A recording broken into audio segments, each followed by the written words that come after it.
Pardon, quelque chose. Mon précédent livre, c'était un livre sur les tartes, parce que j'ai une passion pour les tartes.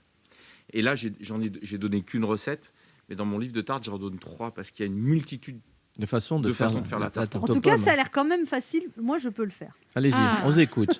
Un fond de tarte cuit, pâte brisée, qu'on peut acheter au supermarché, oui, d'accord. Ça, c'est pas marqué dans le livre. Hein. Oui, ne rajoutez pas. Ne rajoutez pas. Hein. Je rajoute 6 pommes golden, bon ça c'est facile, 125 g de beurre doux et 50 g de cassonade. Préchauffer le four à 165 degrés. Vous savez le faire, ça? Oui. Okay. Laver et éplucher les pommes, ça je sais. Ôter les pépins, couper-les en deux, déposer chaque demi-pomme en demi.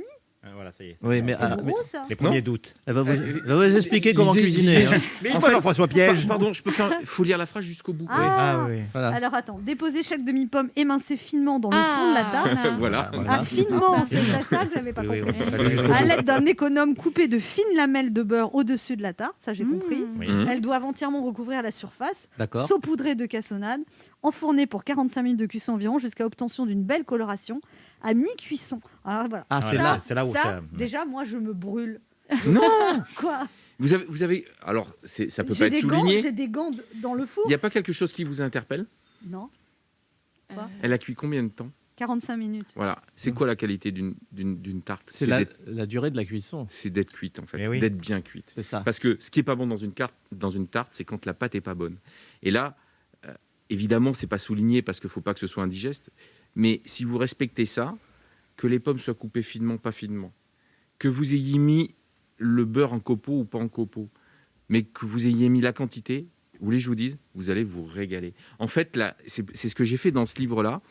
J'ai pas fait des grands résumés de recettes, je les ai plutôt concentrés pour qu'elles soient utiles. Je dis souvent qu'une recette, c'est pas une prison, c'est un mode d'expression. Il faut pas s'enfermer dedans. Mais si vous mettez ces pommes, cette pâte, cette quantité de sucre et de beurre, et que vous la faites cuire au moins 45 minutes, je peux vous dire, je viens chez vous la manger. Ok, mais il y a un truc quand même que j'ai pas avancez un petit compris. peu quand même là. Oui. Vous aimez le risque quand même.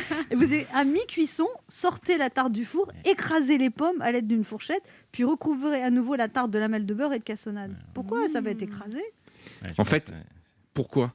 Ça, je vous le dis, c'est que quand la pomme, il y a le sucre. C'est croquant, donc le beurre s'imbibe. Ouais. Et ce qui est bon dans la tarte, c'est quand les pommes sont super fondantes. Exact. Donc quand vous les écrasez, elles deviennent super fondantes. Ça, c'est une technique de cuisinier. Il y a une autre recette que vous retrouverez qui s'appelle les pommes fondantes, qui est une pomme qui est totalement délicieuse. C'est une pomme de terre auquel on donne une forme d'olive. On la met au four avec du beurre et du bouillon. Et pendant la cuisson, on l'écrase. L'extérieur devient caramélisé et l'intérieur devient totalement moelleux. C'est ce qui va se passer avec les pommes. Et je peux vous dire, c'est à mourir. J'ai très faim. Ah oui.